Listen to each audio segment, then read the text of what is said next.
What are you most afraid to lose? That is a simple question with a potentially complex answer. For probably most of us, the answer has also changed over time. If you would have asked a 10-year-old me this question, I would have probably said something like my Game Boy or my PlayStation 2. If you would have asked a 20-year-old me, the answer would have been my girlfriend at the time. Something all of these have in common is I would eventually lose those things. No matter how hard we try, no matter how important something or someone is to us, eventually it's possible to lose anything. A grandparent, a parent, a sibling, a spouse, money, friends, pets, memories, photos, a home, a job.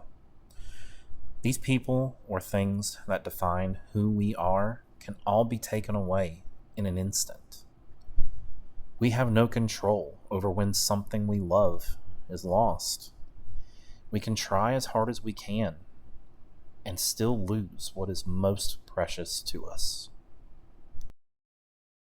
Life is a journey we take, and we can only carry a certain amount of baggage with us. Some people can carry a lot. Some people can only handle a small amount. Some have an army helping them. Others are all alone.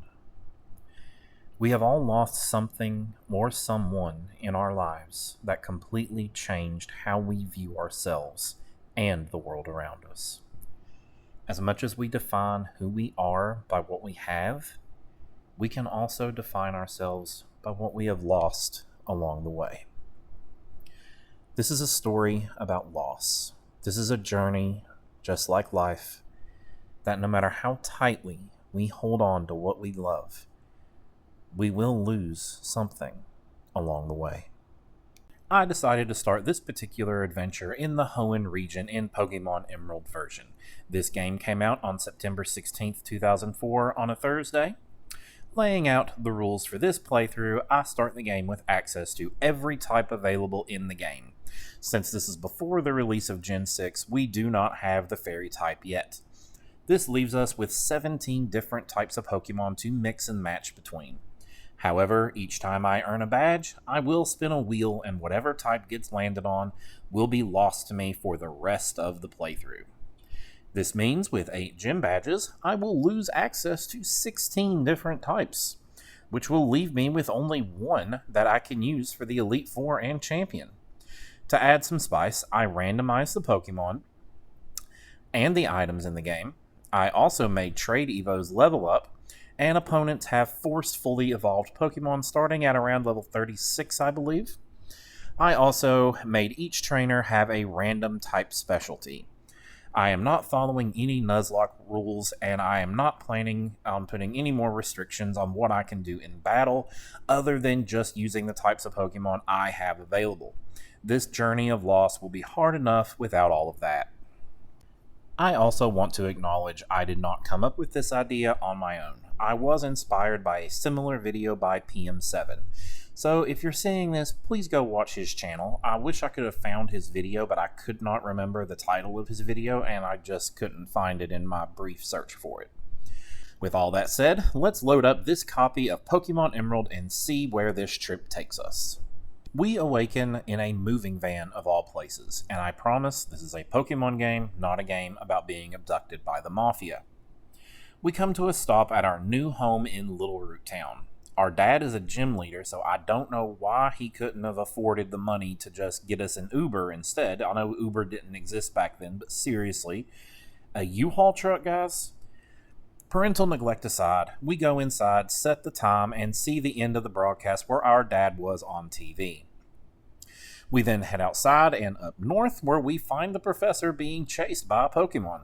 It's almost like every single adult in these games is somewhat incompetent. He tells us to look into his bag and get a Pokemon to help. So here we get to see our choices for our starter Pokemon. Up first is Slowpoke, not a great start. Raikou is the second one, and that is amazing. And last is Murkrow. So our starter is going to for sure be Raikou. This is a great Pokemon to start with. Raikou is, of course, a legendary Pokemon, but more importantly to this particular run, Raikou is just an electric-type Pokemon, which means as long as we are not incredibly unlucky on the wheel spins, we have a chance of keeping this Raikou for quite a while, potentially even all the way to the champion if we never land on the electric type.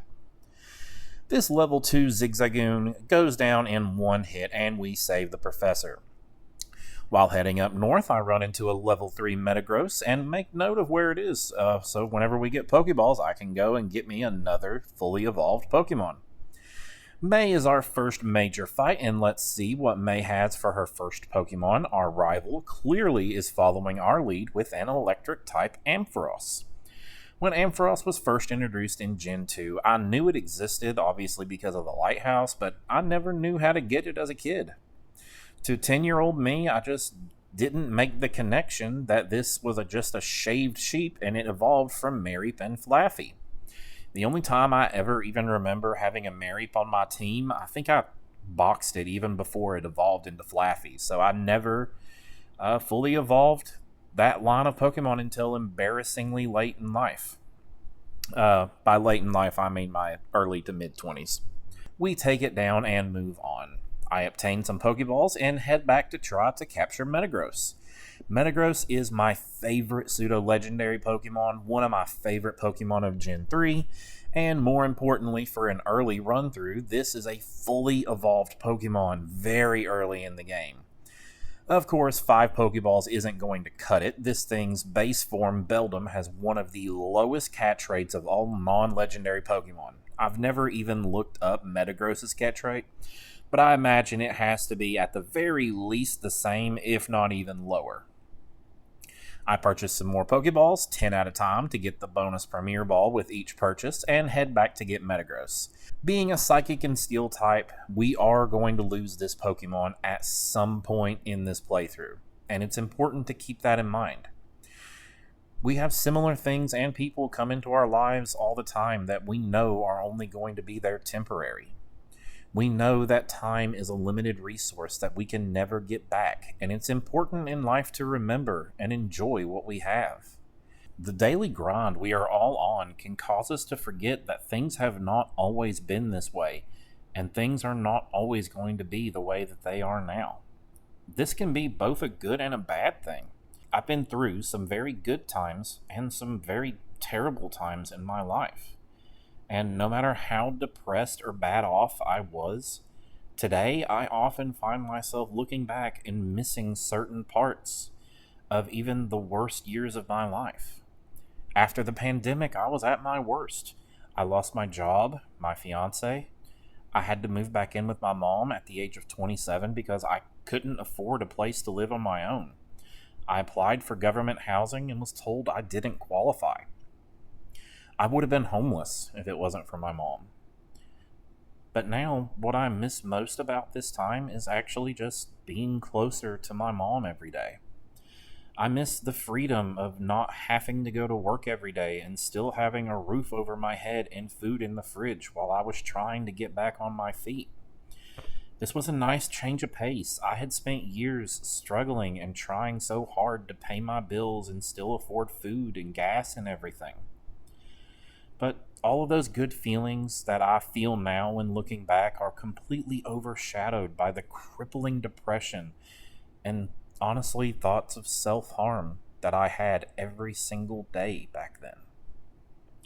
It's now only that I'm past that dark period that I can see that there was light even back then.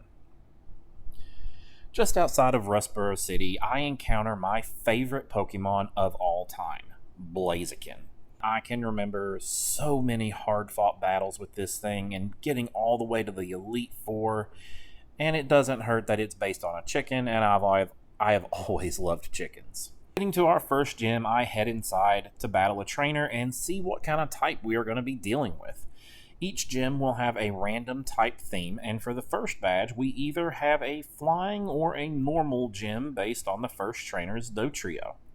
The next trainer, having some flying and bug type Pokemon, tells me that we are definitely dealing with a flying type gym here. After taking down the gym trainers, and with the 2 fully evolved Pokemon and a legendary on our team, I have nothing else to do but challenge Roxanne for our first gym. She leads with Leedian and I lead with Raikou. I thought this Leedian would go down with 2 Thunder Shocks, but it must have been either a low roll on the second move or a high roll on the first. Either way, Roxanne heals, we get confused, and then we take Leedian within 1 hit of fainting.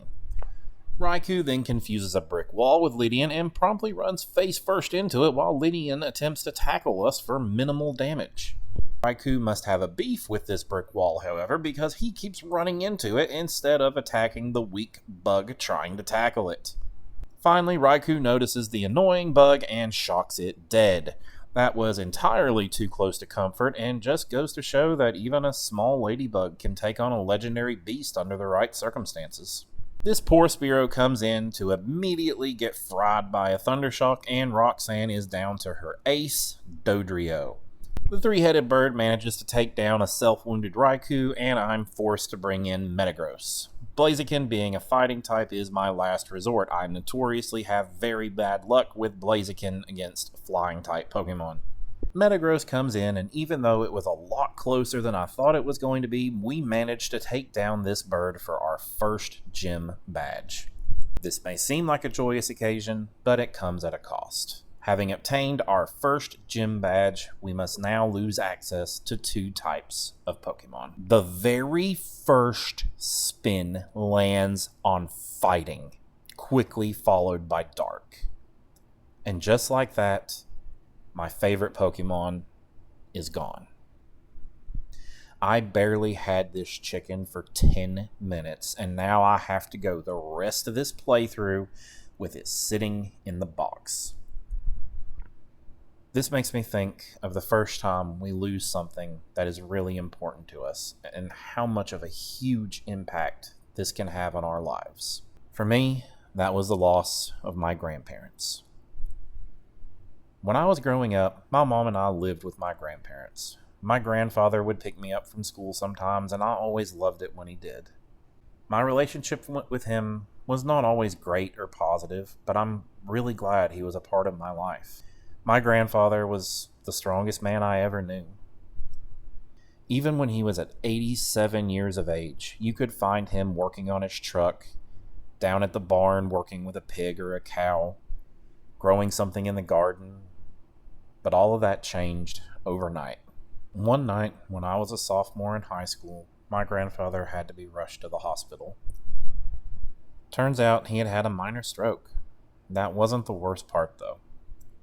While there, he had actually contracted antibiotic-resistant MRSA. This is a devastating bacteria. There are no treatments for it. 6 months, 2 or 3 hospitals, and a nursing home later, he passed away. I thought he was going to live forever. It's a chilling reminder to look back and remember that my grandfather went from swinging a 20-pound sledgehammer to having tubes and monitors keeping his body alive in less than 6 months. It took 2 minutes for him to pass away when they took the tubes out. From here, I go around catching a few Pokemon to fill out my team, and also I need to level up some members to hopefully make them a little bit more useful.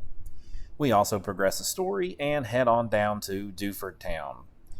I head to the gym to figure out what type we're going to be up against, and it turns out to be a grass type this time. And it sure would be nice to have a strong fire type Pokemon right about now, but oh well.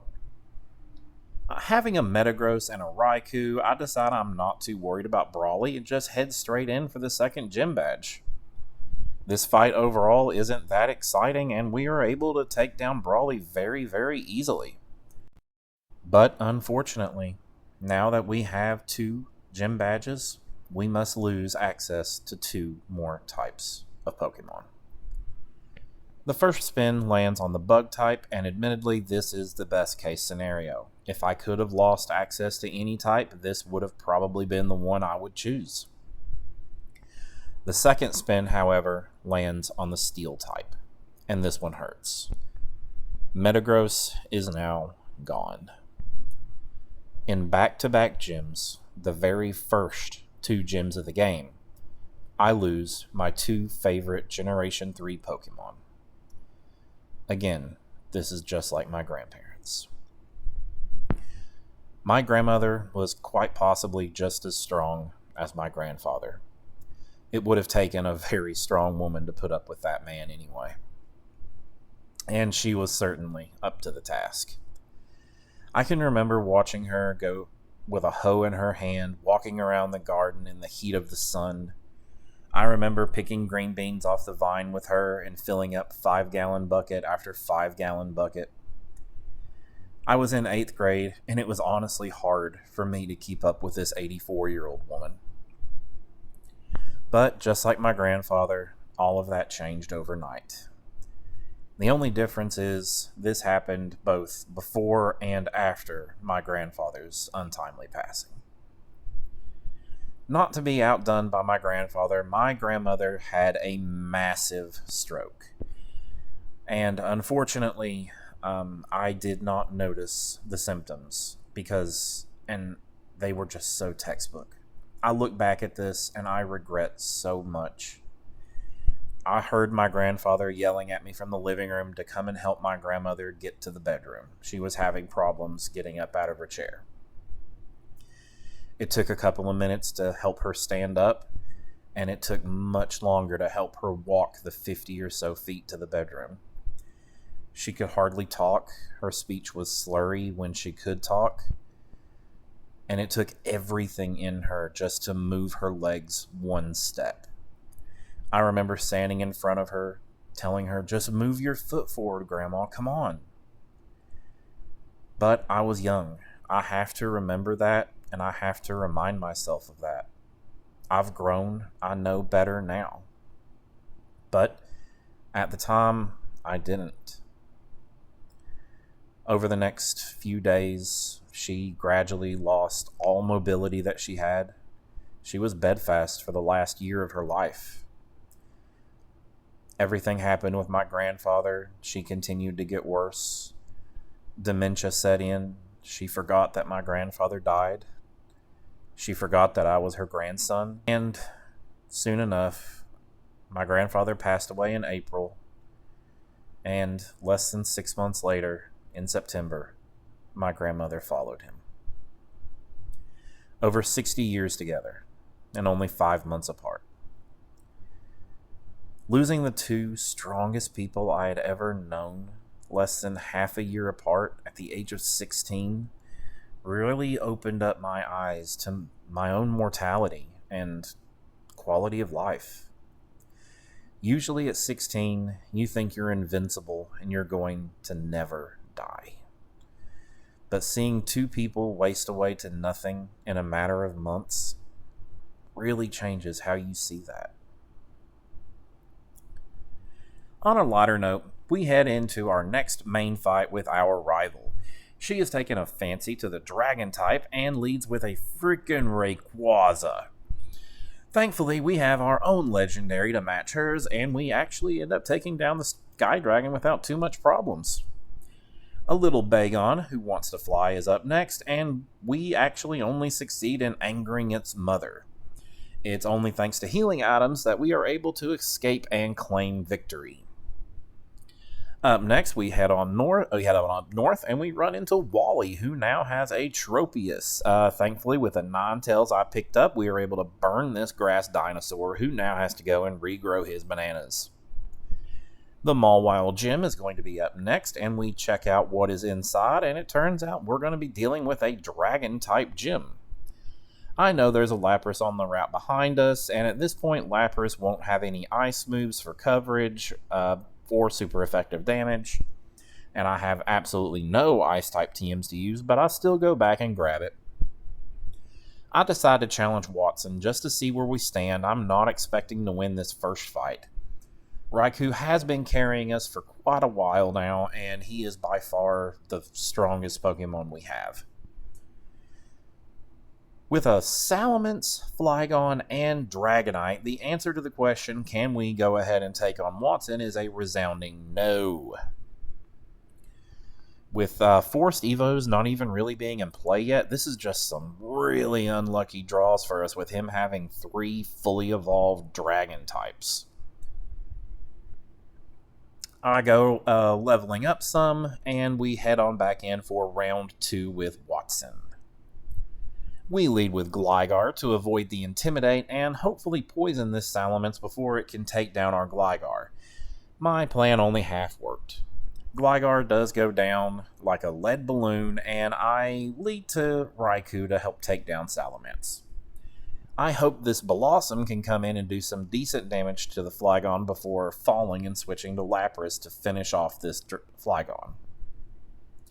Unfortunately, Flygon lives on 1 HP and Lapras now faints. Ninetales comes in for a quick attack to bring out Dragonite. I pivot over to Raikou and take down the Dragonite pretty quickly, only to find out that Watson has a second Dragonite. I bring in Ninetales to confuse the Dragonite, and I heal up a bit. I think that Raikou will be able to handle this second one, and I send him on in. With this thing having Dragon Rage and us being paralyzed, I am not willing to white out on a 50-50 para roll. I revive Lapras and keep this battle going, and Dragonite doesn't even use Dragon Age. I have no idea what the AI was thinking, but I kick myself for not trying an attack. The speed drop unfortunately lets Dragonite go first, and now Watson decides to use Dragon Rage. Lapras comes in, I misclick, accidentally put the Dragonite to sleep, but with one body slam we finish off Watson.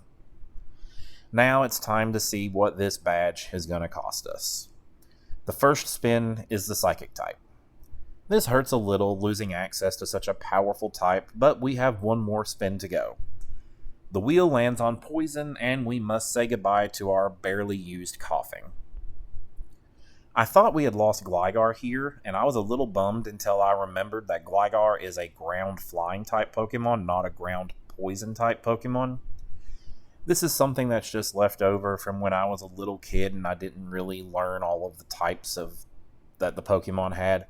I just always assumed that since Gligar had Poison Sting and it is a purple Pokemon, that it was a poison type Pokemon. And I still have to remind myself to this day that nope, it is a ground type Pokemon. At the time of this wheel spin, I didn't think too much about losing these two types. Psychic hurts a little bit, but we weren't using any, and honestly, I've never really used poison types that much. However, just like the hundreds and hundreds of Pokemon cards I owned as a little kid back in the late 90s, I will look back at this moment, and I will regret everything. Now we head into the Lava Ridge Town Gym and see what specialty Flannery has chosen for this game. We discover this is going to be a fighting type gym. I don't have much for super effective damage against the fighting type, but I also don't have much of a weakness, so this should be a pretty even match.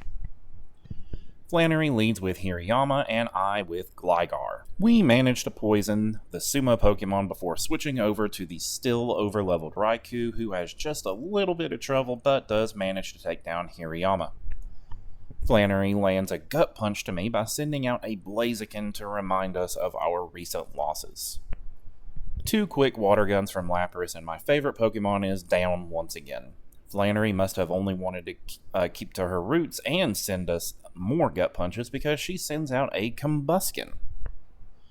While it's neat to see these fire type Pokemon on her team, it's like she specifically wanted to make things emotionally hard on us. Because she has not just one Combusken, but 2. 3 of her 4 Pokemon are just here to remind us what we can no longer have. With 4 gym badges in hand, we must now spin the wheel and see what we are about to lose. I'm starting to get really nervous at this point. Raikou is probably the only reason we have been able to make it this far, and Raikou was our starter. And with each spin of this wheel, the likelihood of losing this beast of a Pokemon grows even stronger. Thankfully, the wheel lands on Ghost, followed by Dragon. I do certainly have Pokemon that I love of both of these types, but so far they haven't been of any use in this playthrough, and we escape relatively unscathed. Due to this being the third generation in Pokemon Emerald version, there's really nothing to do in between the third and the fifth gym but just travel between them, and we are now going to face our father. After a quick look at our team, which has been unchanged for quite a while now, we start the battle. Our father is now a bug-type user, so we lead with our Ninetales in hopes for an easy fight. If we had had Flamethrower on Ninetales, this would have probably been a one-shot for every one of these team members, but unfortunately we only have access to Ember. Pinsir does go down quickly, and Heracross comes in to prove that he is the superior Beetle, tanking 2 Embers and then brick-breaking Ninetales into oblivion. Gligar comes in to try and manage to poison this Heracross before falling to a critical hit. With the help of the poison, Blossom is able to take down Heracross before Norman sends in Venomoth. Blossom is able to paralyze Venomoth and get some damage off before falling, and in comes the mighty Raikou. The moth puts up a fight, but at the end of the day, it's still just a moth against a legendary beast. Lydian comes in, and I switch out the paralyzed Raikou for Lapras for one of my favorite strategies to use in Pokemon, Perish Song. 3 turns later, and we take home our 5th gym badge. But unfortunately, the Wheel of Doom now awaits us again. We lose the Fire type, followed by the Grass type. Ninetales and Blossom are gone. These 2 Pokemon are by no means Pokemon I've ever really used much in battle before, but in this playthrough I've gone quite fond of them. Losing these 2 feels like losing a childhood friend. Even before losing my grandfather, I remember losing my friend Mitchell. We were in the same grade, and we had known each other for years. We played and talked about Pokemon all the time, and in the summer between my 6th and 7th grade years, Mitchell was in a car accident. He didn't make it. I was still really young at the time. I had never really experienced grief before like this, and I didn't really process what had happened at the time. When my mom first told me Mitchell had died in an accident, my brain didn't fully understand what that meant. I was at a pool party at the time, and I kind of just went back to the party. It would hit me a few days later what had happened, but at the time she first told me, I was just having too much fun with my baseball team. We were celebrating the championship that we had just won. I'll never forget seeing Mitchell in that casket. He looked so different, I was convinced for a small while it wasn't him. But it was. Mitchell was gone. He might not have been my absolute best friend, but he was certainly in my close friend circle at the time. A few weeks later, and the summer was over. School started back, but things felt different. Kids had moved away before, and to this day, I still don't know how their lives turned out. But this loss was different, and Mitchell was only the first friend that I would lose this way. No matter what we lose, as long as we are still here, the world keeps spinning. The sun rises on a new day that will be unlike any of the previous days we have ever experienced. But our team is looking very different now as we head up towards the Weather Institute. I experienced a couple of game crashes along the way that set me back, in some cases, almost 2 hours of playthrough time. So in order to get those levels back, and due to the fact that we are so far in the game now that any time I need to bring on a new Pokemon, it just takes way too long to grind up, so I kinda add some rare candies so I can make this a lot quicker. I do run into a Marowak, and I'm excited to use this Marowak. I've always liked it, even since Gen 1, but I'm fairly certain I've, again, never used this thing on my team. That's one reason why in the last couple of years I've been getting more and more into doing Nuzlockes in different playthroughs like this one to force myself into using Pokemon I just wouldn't in a typical playthrough. Instead of a cast form, we get Swablu. Instead, in my opinion, I do believe this is a very on-brand Pokemon for the Weather Institute. While we could use this Swablu now, when it evolves into the much more powerful Altaria, it does gain the Dragon typing, and we can't use that. So, it's to the box for Swablu.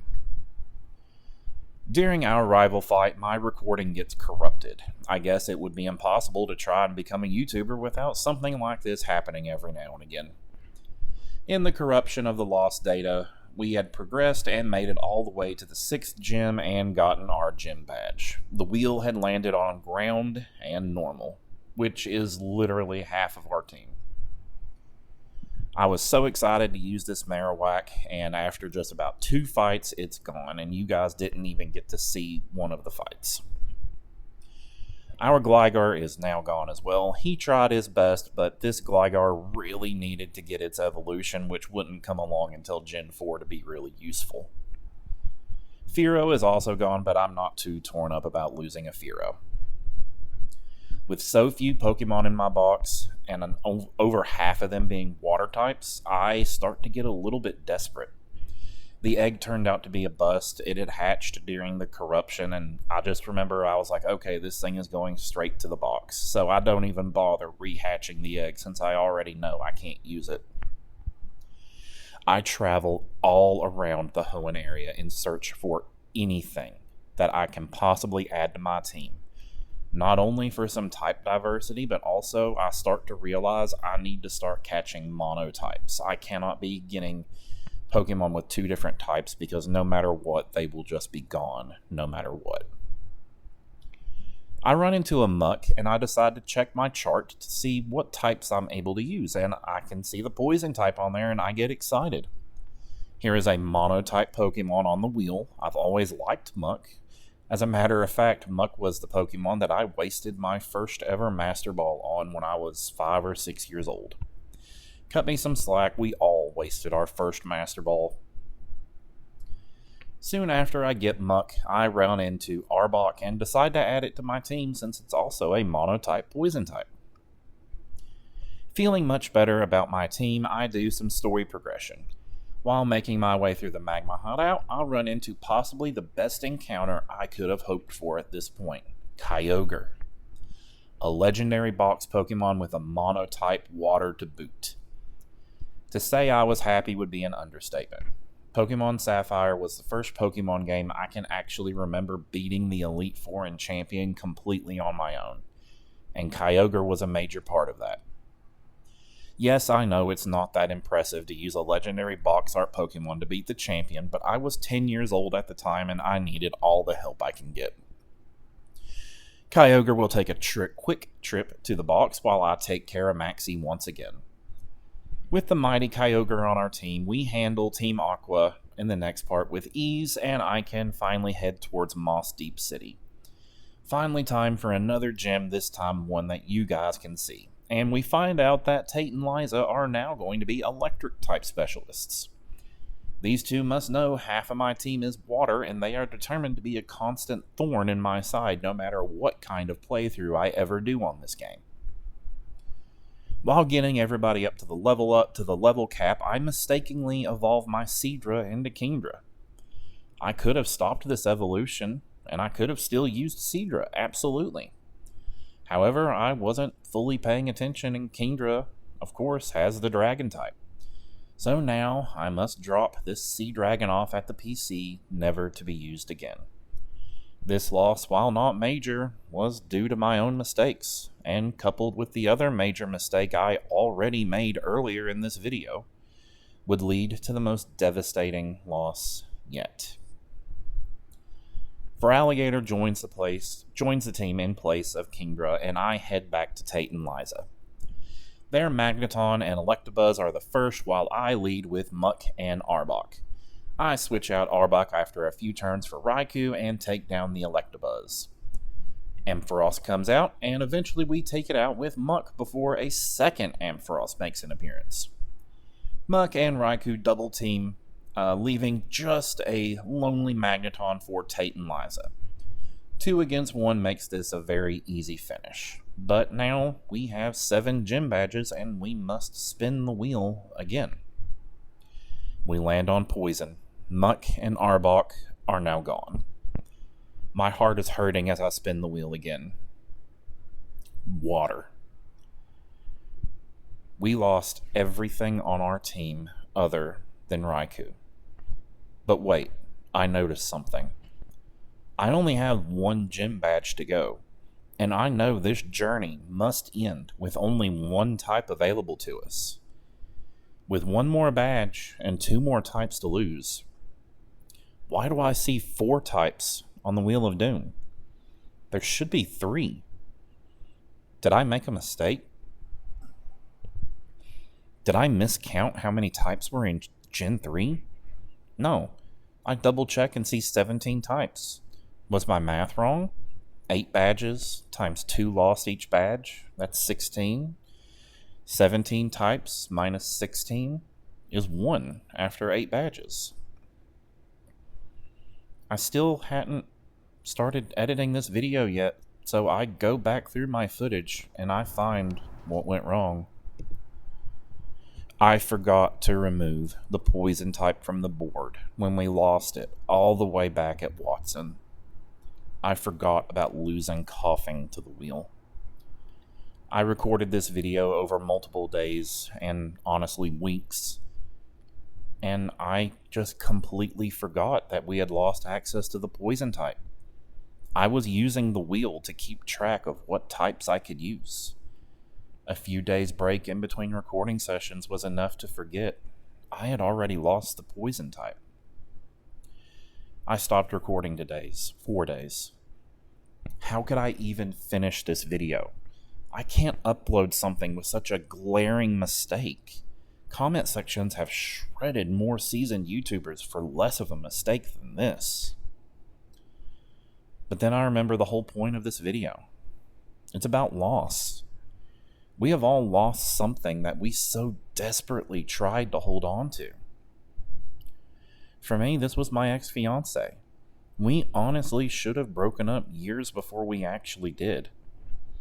Maybe if we had broken up in the first 6 months when the early red flags started, we could have both avoided years of mental health decline. Maybe 4 years later, the night she said she had had enough, if that had been the last night we were together, maybe we could have both had an easier time restarting our lives. But we held on like a drowning man at sea. Ultimately, after 7 years, we finally agreed everything was too much and it would be best for both of us to just move on.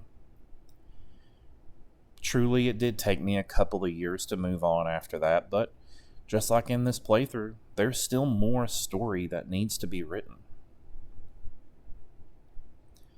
Realizing we should have lost one more type, I decided to spin the wheel and keep going, and it lands on the ice type. Lapras, having the water type, had already been lost to us, but still, ice. There are a decent amount of pure ice type Pokemon, I believe, that we could have used, but it doesn't matter. We are down to electric, flying, and rock types for our last gym. And after the 8th gym, we'll lose 2 of those. I look up just how many Pokemon are mono rock type and mono flying type because I know the electric has plenty that are mono electric type. What I didn't know is back in Gen 3 there were no single flying type Pokemon in existence. Even later, there's only a couple of Pokemon that have been added that have just the flying type. Rock, on the other hand, does have some options for me. It has a whopping 2. Regirock and Sudowoodo, who I am fairly certain I have not seen a single time on this entire playthrough. So, with all of that information in mind, I decided to go all in on the electric type. If the wheel lands and we only have flying type available to us after the 8th gym, this playthrough is over. I literally cannot win. With Regirock and Sudowoodo the only rock types available, I have no idea where to even find them, so it would take forever if I even can find them in this randomized game. So, electric type it is. It takes a long time, but after a few hours of searching, I do find some Pokemon to use. We now have our starter Raikou, who has been with us the entire time. I found a Manectric, Raichu, Magneton, and Zapdos. Of course, Zapdos is not the mono-type electric that I wanted to use, but we still have flying type available to us, so I might as well use it while I can. Let's see if I can remember this gym puzzle and not mess it up. I take a few seconds to make sure of my path, and for the first time ever, I think I actually make it all the way through without a single mistake.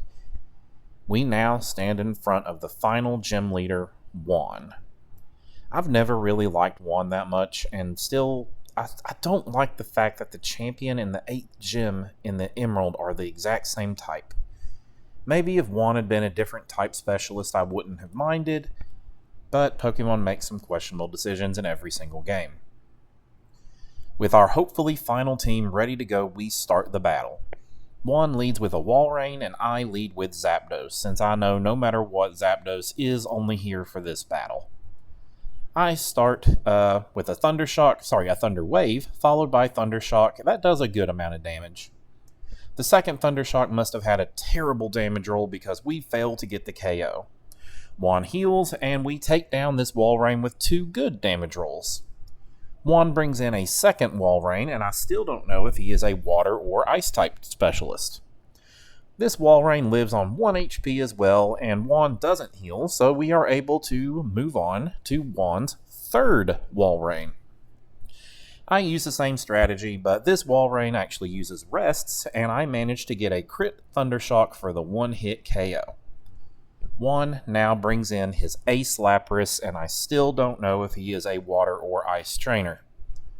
Zapdos paralyzes Lapras before falling to an Ice Beam, and I bring in Raichu to use the much more powerful Thunderbolt, while Lapras is going to try and use Perish Song. I say try because after one more Thunderbolt, we are going to swap out this Raichu, and we are going to bring in Raikou. He is going to bring in a Piloswine, and now I know that he is indeed an Ice-type specialist. Raikou being in this final fight, I completely forget that Piloswine is part ground type, and I waste an embarrassing turn using Spark. Since I really want to stick with Raikou, I use Bite over and over while we tank hits until eventually Piloswine uses Endure to stay alive on 1 HP, and we Quick Attack for the final gym badge. With that, we have reached the last and most important spins on the Wheel of Doom. I take a few moments to pray for anything but the electric type to be landed on. Looking back, this moment was inevitable. As the wheel spins, I think back on everything we've lost along the way. Some Pokemon we only used for a battle or two before they were gone. Others, like Raikou, have been with us this entire time.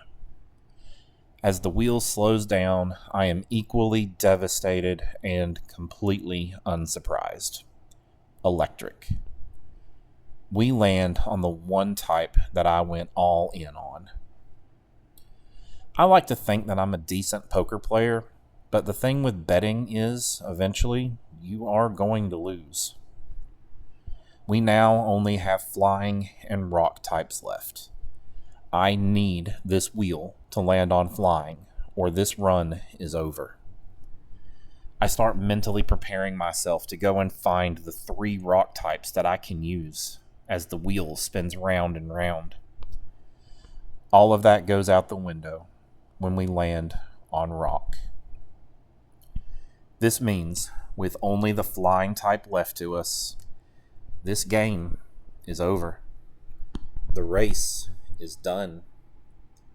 We have lost everything, and it wouldn't be until Generation 5 when we would get our first pure flying type Pokemon. I'm in shock. I knew this playthrough was going to be difficult. I expected to struggle in the Elite Four at the very least. I expected to maybe have to over-level to beat 1 or 2 of them, or even the champion. When I started this journey, I didn't even know it was a possibility I wouldn't be able to finish it. With nothing else left we can do, I do the only thing I can think of. I go home. Just like when I lost my now ex-fiance and my job within 2 months, I have nowhere else I can go. I climb into bed and I ask myself, what's next? If you made it this far, I want to thank you from the bottom of my heart for watching this.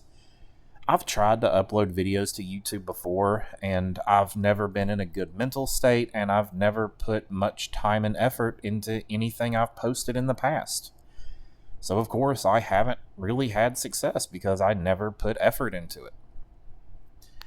I know I've made quite a few mistakes while making this video, and I know this video is not to the quality of bigger YouTubers, but I'm doing the best I can with what I have and what I know currently. I've already learned several things over the course of making this video that I know I can do a better job in the next video I make. I don't have an exact plan for when I'm going to publish my next video, but I do want to try and aim for at least one video a month like this. Maybe if I can have some success on here, I might try and make a regular upload schedule, maybe even try to do more than one video a month. But for now, this is more just me having fun creating and telling a story with Pokemon games being the medium. If that sounds like something you'd want to watch more of, please subscribe to me. It's my dream to be able to create stories and combine them with video games in any way. I don't want all of my content to be as serious like this one, and so maybe in the future I do want to upload some games, just some regular gameplay footage, and just share my playthrough experiences with you guys. I do want to do a playthrough of Legend ZA on this channel when it comes out, so please be on the lookout for that. With all of that said, my name is Logan S, and I want to thank you so much for watching. I hope you have a good day or night whenever you're watching this, and I'll see you next time.